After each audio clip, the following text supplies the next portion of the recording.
कश्मीर के रामबन में खाई में गिरी अमरनाथ यात्रियों की बस। हादसे में 16 यात्रियों की मौत, 30 से ज्यादा घायल। मृतकों में बिहार के 4 श्रद्धालु। प्रधानमंत्री ने जताया शोक। राष्ट्रपति पद के लिए सोमवार को होगा मतदान। एनडीए के उम्मीदवार हैं रामनाथ कोविंद। विपक्ष ने मैदान में उतारा मीरा कुमार को। अपने अपने दिग्गज की जीत के प्लान के लिए हुई बैठक। राष्ट्रपति के चुनाव को लेकर बिहार में सियासी सरगर्मी। दिन भर चला बैठकों का दौर। एक अणे मार्ग पर जेडीयू विधायक दल की बैठक, होटल मौर्या में आरजेडी कांग्रेस की बैठक और सुशील मोदी के आवास पर एनडीए की बैठक। रांची में एनडीए विधायक दल की बैठक हुई। काके स्थित सीएम आवास पर हुई बैठक। बीजेपी के राष्ट्रीय महासचिव राम माधव समेत एनडीए विधायक दल के नेता रहे मौजूद।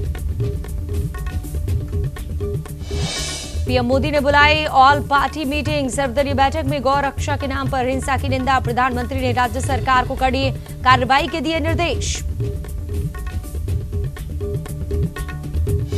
भागलपुर में श्रद्धालुओं की सुरक्षा को लेकर घोर लापरवाही। ड्यूटी पर सोते नजर आए पुलिसकर्मी। आईजी डीआईजी ने की है अलर्ट की घोषणा।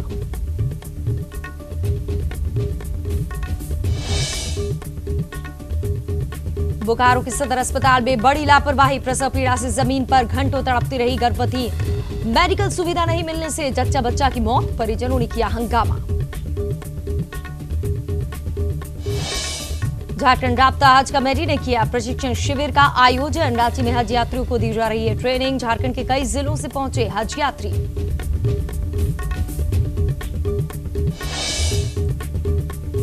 शेखपुरा में न्यूज इंडिया की खबर का असर। मुखिया फायरिंग मामले में चौकीदार के बयान पर 17 लोगों पर एफआईआर दर्ज।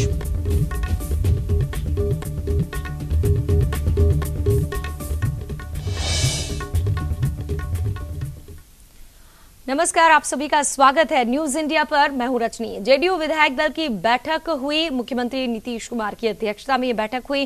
बैठक राष्ट्रपति चुनाव को लेकर बुलाई गई थी। वैसे बैठक को लेकर कई तरह के कयास लगाए जा रहे हैं, जिसपे महागठबंधन और तेजस्वी यादव के इस्तीफे को लेकर भी जेडीयू की रणनीति नए तरीके से बन रही है। बैठक खत्म होने पर न्यूज इंडिया संवाददाता ने जायजा लिया।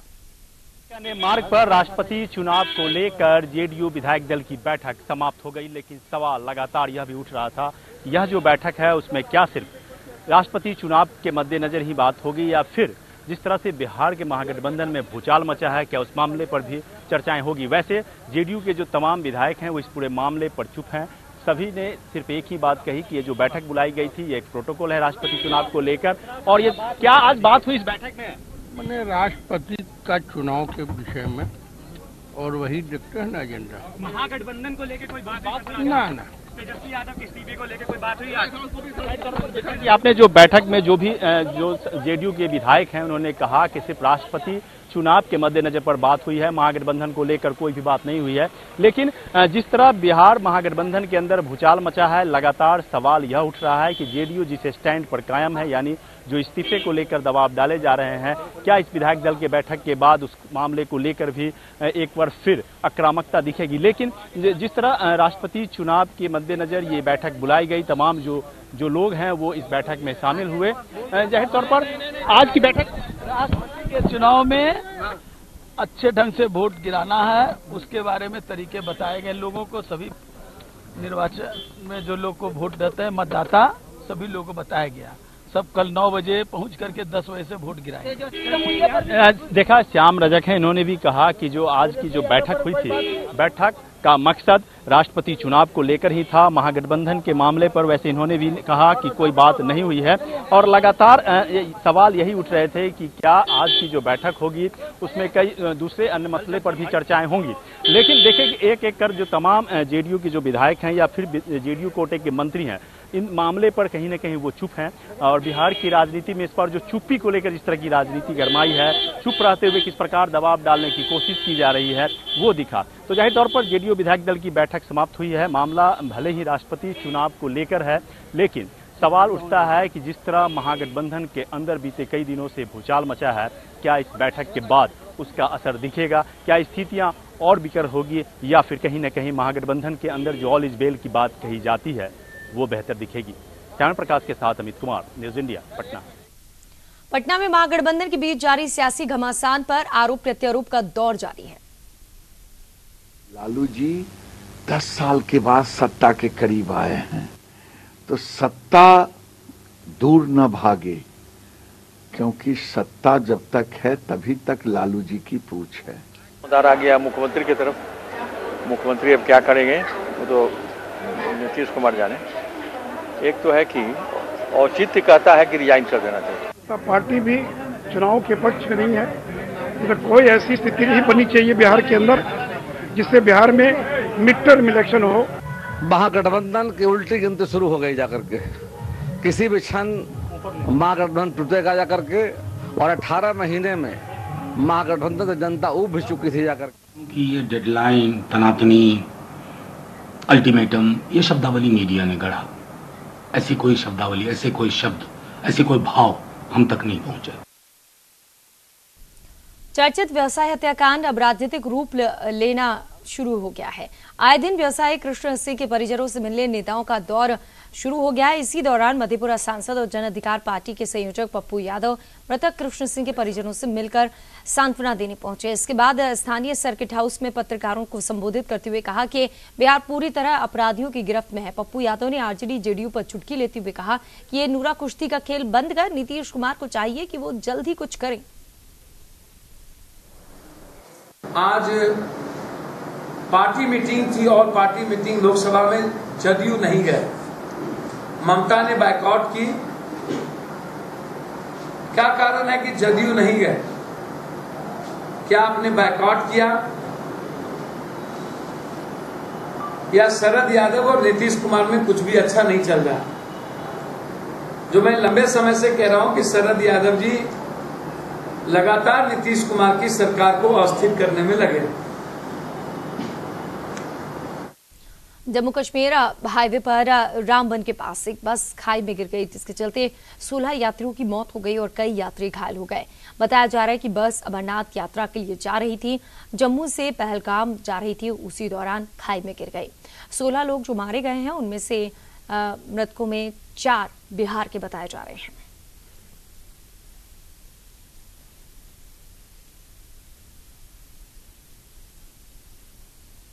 अमरनाथ यात्रा में आतंकी घटना के बाद सुल्तानगंज के श्रावणी मेले को लेकर भागलपुर के आईजी, डीआईजी और एसएसपी ने हाई अलर्ट की घोषणा की थी, लेकिन वहां सुरक्षा अधिकारी और मेला मजिस्ट्रेट स्लीपिंग मोड में ड्यूटी पर है। देखिए इस रिपोर्ट में। गंगाधाम सुल्तानगंज में चारों ओर बोलबम के जयकारों की आवाज आ रही है, लेकिन कंट्रोल रूम से अधिकारी के खर्राटे की आवाज। कृष्णगढ़ कंट्रोल रूम से पुलिस अधिकारी विनोद सिंह, मुंगेर कंट्रोल रूम से पुलिस अधिकारी IP Gupta, Dhandhi Belari control room और सुल्तानगंज कंट्रोल रूम से Surendra Soren police officer on duty, लेकिन स्लीपिंग मोड में खर्राटे ले रहे हैं। पूछने पर सबका अपना अपना तर्क था।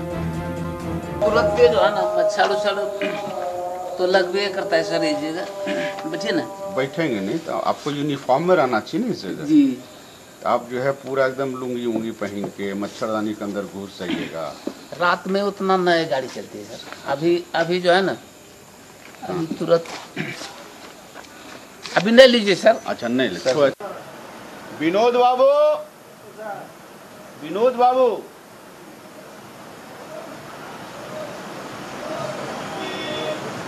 क्या तबीयत ठीक है आपकी?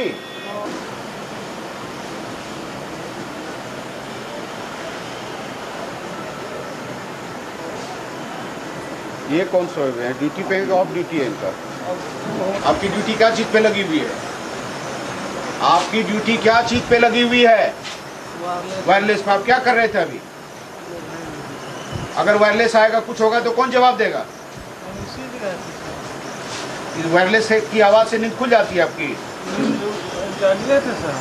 जगह पे कैमरा देख रहा, आप सोए हुए थे।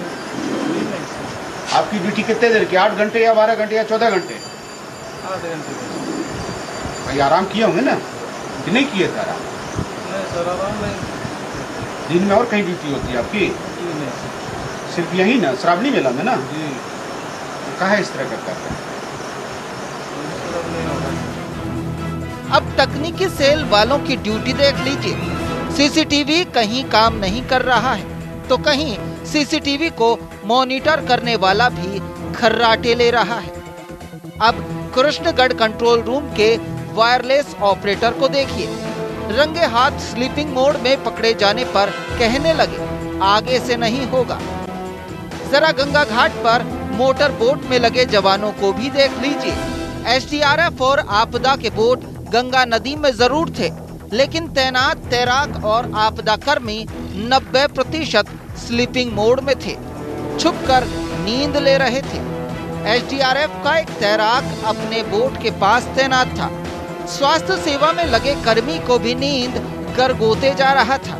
श्रावणी मेले में प्रशासन ने हर किसी की ड्यूटी 8 घंटे के लिए लगाई है, लेकिन जब खुद ही मेला मजिस्ट्रेट साहब खर्राटे ले रहे हों तो क्या कहना। कहते हैं कि मेले में कोई आतंकी हमले की संभावना नहीं है। बहुत सारे लोग जो है उनका भी ड्यूटी नहीं है, वो लोग सोए हुए हैं, है ना, उन लोग का सवेर से ड्यूटी होगा। ओके, हाँ। जिसकी ड्यूटी थी वो भी जो सोए हुए थे, वायरलेस ऑपरेटर विनोद बाबू, आप भी खुद सोए हुए थे साहब। क्या 12 घंटे से ज्यादा ड्यूटी पड़ जाती है क्या? ना, ऐसी कोई बात नहीं है, रात का समय है, थोड़ा सा हो जाता है। एक बात ईमानदारी पूर्वक बता दीजिए, कहीं न कहीं से आतंकी थ्रेट है। अमरनाथ यात्रा पर आतंकी हमला हुई, उसके पहले भी उसके बाद भी डीआईजी एसएसपी सब ने अलर्ट किया था कि भाई आप लोग अलर्ट रहिएगा। अगर उसके लाइन पे हम बात करें तो क्या पोजीशन? ना सब ठीक। आतंकी हमला की संभावना कहीं भी बनी रहती है, इसको देखते हुए सभी को नॉर्मली अलर्ट किया जाता है। विशेष रूप से भी अमरनाथ यात्रा में जो आक्रमण हुआ था उसको लेकर कांवरिया पथ में जहाँ मेन भीड़ वाली जगह है उसमें सीसीटीवी के तहत मॉनिटरिंग की जा रही है। अभी तक ऐसी बात तो कोई प्रकाश में नहीं आई है। बहुत सारे लोगों की ड्यूटी लगी है जो शिफ्ट में लगती है, जैसे एक पोस्ट पे लोग हैं तो उसमें कुछ लोग रेस्ट भी करेंगे, कुछ ड्यूटी पे रहेंगे, इस तरह की। और वैसे कोई शिकायत आएगी उस पर कार्रवाई करें। अमरनाथ यात्रा के दौरान हुए आतंकी हमले के बाद कितना अलर्ट है प्रशासन, आपने देखा। न्यूज इंडिया का सवाल है अधिकारियों से कि कल के दिन अगर कोई हमला हो जाता है तो कौन इसके लिए जिम्मेदार होगा। भागलपुर से आर्यन के साथ सुशील कुमार की report, news India. Patna airport की सुरक्षा व्यवस्था की जांच को लेकर सीआईएसएफ ने एयरपोर्ट पर मॉक ड्रिल किया। इस दौरान सीआईएसएफ के जवानों ने कमांडेंट के नेतृत्व में सुरक्षा व्यवस्था का जायजा लिया।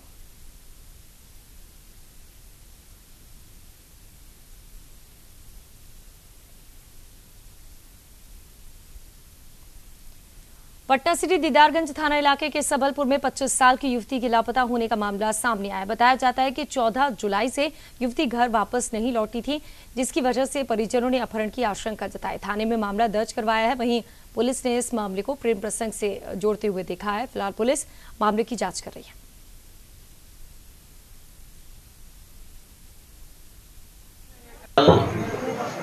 14 जुलाई को शाम 7 बजे हमारे बच्चे ने फ़ोन किया कि पापा जो भावना वर्मा जो बहन है हमारे वो घर में नहीं है, जो जरा फ़ोन करके पूछे कि किधर गई, अभी आधा घंटा से निकली हुई है, तो कोई ट्रेस नहीं है। मोबाइल लगाते हैं तो वो रिसीव नहीं हो रहा है। तो अंत में 11 बजे रात में थाना पर जाकर थाना को सूचना दिया कि संभवतः अपहरण हो चुका है या उसकी जान माल और मान सम्मान का भी खतरा बन गया।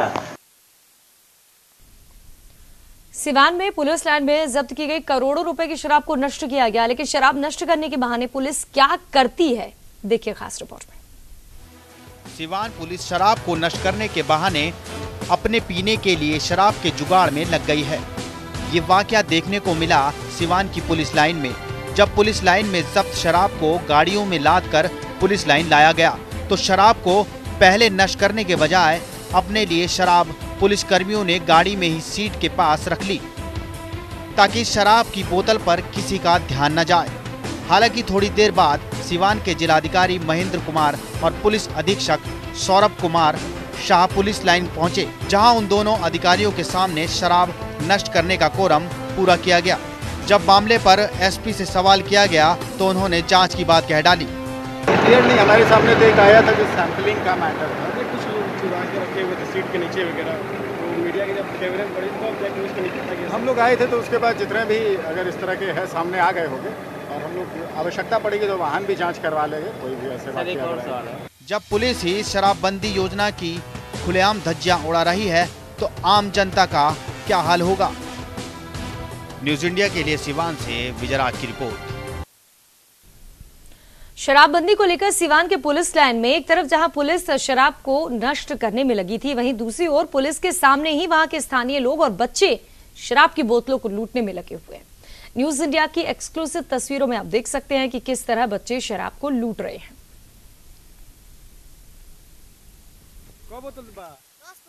कहाँ से ले लो? पुलिस ना बोल रहा सर क्या करबो शराब सब बेचाई 10 गो बचर ल बोतल ओइ में खोज के लेला। हां केगा लेला? लकड़ी से खोद के। पुलिस पकड़ी तो बेचबो तो पुलिस रलन हो जा। हां ना बोलतल हन। हां ना। सुपौल में पुलिस और एसएसबी ने संयुक्त कार्रवाई कर इंडो नेपाल अंतर्राष्ट्रीय बॉर्डर में नेपाल से भारत लाई जा रही शराब की 1525 बोतल समेत एक तस्कर को पकड़ा है। पुलिस ने 4 साइकिल भी जब्त की है, वहीं 6 तस्कर भागने में कामयाब रहे। जब्त शराब की कीमत 3 लाख से ज्यादा बताई जा रही है। गुप्त सूचना मिली थी कि लालपुर वार्ड नंबर 12 से शराब की तस्करी होने वाली है। इसी के फलस्वरूप बिहार पुलिस और बीओपी सैलेसपुर एसएसबी ने जॉइंट नाका लगाया था, जिसके अंदर Sailespur ward number 12 border pillar number 205/1 के पास सुबह 4:50 पर 1525 नेपाली निर्मित महोदय के निर्देश के आलोक में बीरपुर अनुमंडल अंतर्गत बॉर्डर के जो भी थाने हैं वहाँ एसएसबी और हम लोग के द्वारा लगातार गश्ती और छापेमारी की जाती रही है। इसी क्रम में कल 16 तारीख को सुबह 4 बजे एसएसबी और भीमनगर के पुलिस पदाधिकारी के द्वारा सासाराम में ट्रेन चोर गिरोह के 9 अपराधियों को आरपीएफ ने धर दबोचा। ये गिरोह ट्रेन के ब्रेक यान को काटकर सामान चुरा लेते थे। आरपीएफ को सूचना मिली थी कि बक्सर में चोर गिरोह लूटपाट और चोरी की घटना को अंजाम देते हैं। फिलहाल पुलिस अपराधियों से पूछताछ कर रही है।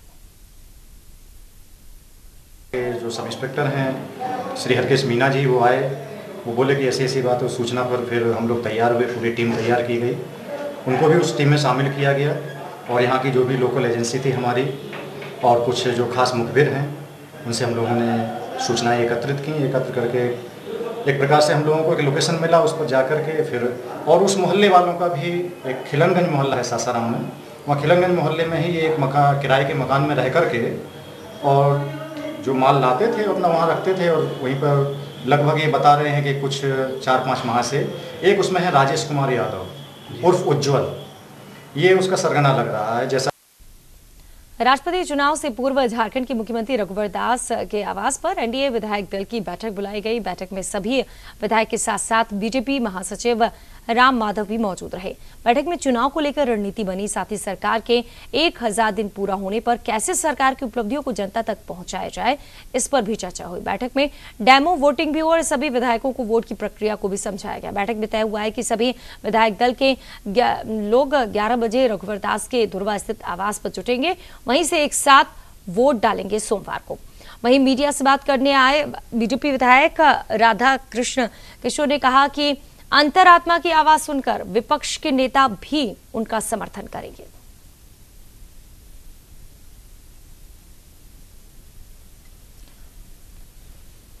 राष्ट्रपति चुनाव को लेकर मैराथन बैठकें हो रही हैं। आपको बता दें कि कुल मतों की संख्या 5456 है। सत्ता पक्ष के पास 50 विधायक हैं झारखंड में, भाजपा के पास 43 विधायक हैं। वैल्यू अगर की जाए तो 7568 होती है। आजसू के पास 4 विधायक, अगर वैल्यू की जाए तो 704 है। अन्य 3 विधायक जो है उनकी वैल्यू करें तो 528 हुई। कुल मतों की संख्या 8800 हुई। विपक्ष के पास 31 विधायक हैं झारखंड में, अगर मतों की गणना करें तो झामुमो के 19 विधायक है, वैल्यू 3344 हुई उनकी।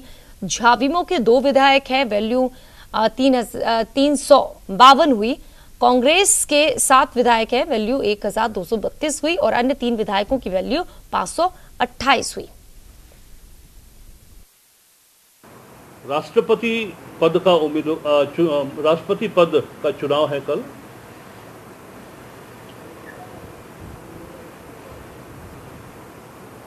ये चुनाव में एनडीए के जो वोटर्स हैं, हमारे सभी मेंबर्स,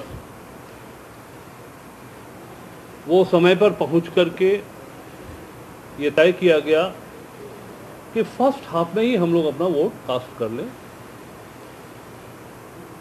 वोट के बारे में कुछ आवश्यक जानकारी भी सभी माननीय सदस्यों को दी गई। जमशेदपुर के टाटा जू में भारत स्वच्छता अभियान को एक अलग दिशा देने के लिए जू में आने वाले लोगों के सामान पर एक पहचान चिन्ह लगाया जा रहा है, और वो क्यों, देखिए इस रिपोर्ट में।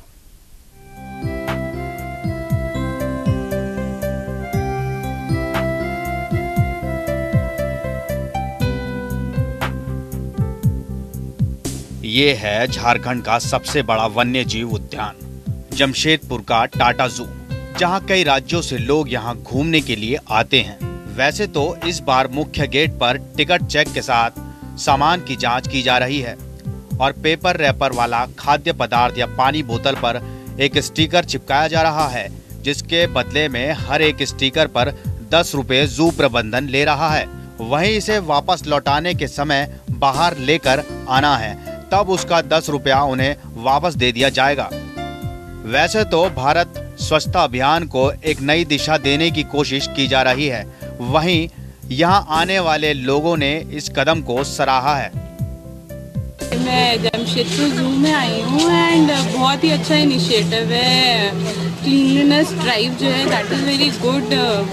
मतलब लोग नॉर्मली सारा गार्बेज फेंक देते हैं, तो इट्स गुड, अच्छा इनिशिएटिव है। इससे लोगों को इंडिया में कम से कम पैसे की वैल्यू है, तो लोग उस कारण से ही बट नहीं करेंगे, तो that is a good thing. घूमने आए हैं बच्चों को लेके, और यहाँ पे जो स्टिकर लगाए गए ये काफ़ी अच्छा इनिशिएटिव दिख रहा है मुझे स्वच्छ भारत के हिसाब से। एंड जो नरेंद्र मोदी जी का जो मिशन है, जो भारत का जो सपना है, मेरे हिसाब से ये एक स्टेप है, उस छोटा सा स्टेप है उसके आगे जाने के। जू डायरेक्टर ने कहा कि ये एक प्रयास है जिससे देश की जनता स्वच्छता को अपना अभियान बना सके। जी, स्वच्छ भारत अभियान को हम लोगों ने बहुत गंभीरता से लिया है, और जिसके तहत हम लोग ने ये तय किया है कि पूरे चिड़ियाघर को हम लोग प्लास्टिक रहित करेंगे। कहीं भी प्लास्टिक बोतल से कोई दूषण ना हो, उसके रोकथाम के लिए हम लोगों ने एक स्कीम चालू किया है, जिसमें कि जो भी प्लास्टिक के बोतल या उस तरह के रैपर्स जो चिड़ियाघर के अंदर दर्शक लेके आते हैं, उसमें एक रिफंडेबल स्टिकर लगाया जाता है उनके तुरंत गेट पे घुसते ही, और वो 10 रुपए का एक हम सिक्योरिटी डिपॉजिट हर आइटम के ऊपर रख लेते हैं। जब वो फिर वापस वो प्लास्टिक बोतल और रैपर लेके गेट पे आते हैं, तो वो उनको रिफंड मिल जाता है। इससे ये हम लोग सुनिश्चित कर रहे हैं कि वो आदमी अंदर और कहीं गंदा नहीं करेगा, और लाके सीधा गेट के पास जो डस्टबिन है उसी में वो डालेगा, जिससे कि डिस्पोजल भी बहुत इजी रहेगा। देश के उज्जवल भविष्य की दिशा में उठाए गए सरकार के इस फैसले के साथ अगर भारत की सभी संस्था, संस्थान और आम जनता इसी तरह जुड़ जाए, तो इस देश को विश्व गुरु बनने से कोई नहीं रोक सकता। न्यूज इंडिया के लिए जमशेदपुर से लाला जबी की रिपोर्ट। सरायकेला खरसिवा के बीजेपी महिला मोर्चा कार्यकारिणी की पहली बैठक हुई। इस बैठक का आयोजन स्थानीय एशिया भवन में किया गया। इस मौके पर पूर्व मुख्यमंत्री अर्जुन मुंडा की पत्नी और बीजेपी की वरिष्ठ नेत्री मीरा मुंडा ने शिरकत की। वहीं मीरा मुंडा ने कहा कि केंद्र और राज्य की ओर से महिलाओं के लिए चल रहे कल्याणकारी योजनाओं को बूथ स्तर तक पहुंचाया जाएगा, जिसके लिए जिला महिला मोर्चा को सशक्त और स्वतंत्र होकर काम करने की जरूरत है। इस बैठक में प्रदेश स्तर के महिला मोर्चा के पदाधिकारी और जिला बीजेपी के अध्यक्ष समेत कई वरिष्ठ बीजेपी के कार्यकर्ताओं ने शिरकत की। आज का जो सरायकेला खरसिवा जिला का महिला मोर्चा का कार्यसमिति की बैठक है, बहुत ही सक्सेस रहा, बहुत ही अच्छा रहा। काफ़ी बहनें उपस्थित रही और ये पहला जो अच्छा से हुआ कार्यक्रम बहुत बढ़िया रहा। और सब बहनों से यही कही कि आगे जो कार्यक्रम चलेगा कि अपने जितने भी बहनों को गांव घर तक पहुंचने की कोशिश करेंगे और उसके साथ कैसे जुड़े और हमारे जो केंद्र सरकार और राज्य सरकार की योजनाओं को घर घर। जेएमएम 1 अगस्त से राज्य में शराबबंदी को लेकर व्यापक अभियान चलाएगी। इसकी घोषणा पूर्व मंत्री और सरायकेला के वर्तमान विधायक चंपई सोरेन ने की है। विधायक चंपई सोरेन का कहना है कि जिस राज्य में शराब की बिक्री होगी उस राज्य का विकास नहीं होगा। युवा वर्ग भटकते चले जाएंगे और लोग दाने दाने को मोहताज हो जाएंगे। इसलिए शराब बेचे जाने का झारखंड मुक्ति मोर्चा पुरजोर विरोध करेगा। 1 अगस्त से दारू भट्टी गांव में खुलेगा, दारू दुकान और टोटल यहाँ पर झारखंड मुक्ति मोर्चा विरोध करेगा कि कहीं भी इस तरह नहीं। जो समाज जिस प्रदेश में दारू से नशा रहेगा वो कभी वो विकास की ओर नहीं जा सकता है।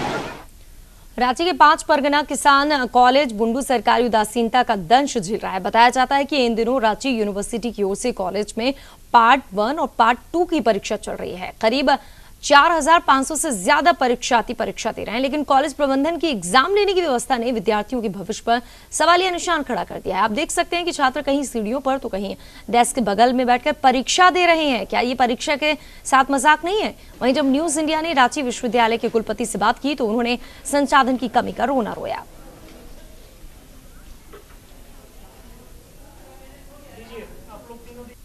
रघुवर सरकार के प्रदेश में शिक्षा का क्या हाल है आप खुद देख लीजिए। यहाँ पर एग्जाम हो रहे हैं या फिर मजाक हो रहा है। तमाम लोग बैठकर आराम से एक दूसरे को आंसर बता रहे हैं। अगर ये परीक्षा है तो अब इसके नतीजे क्या होंगे?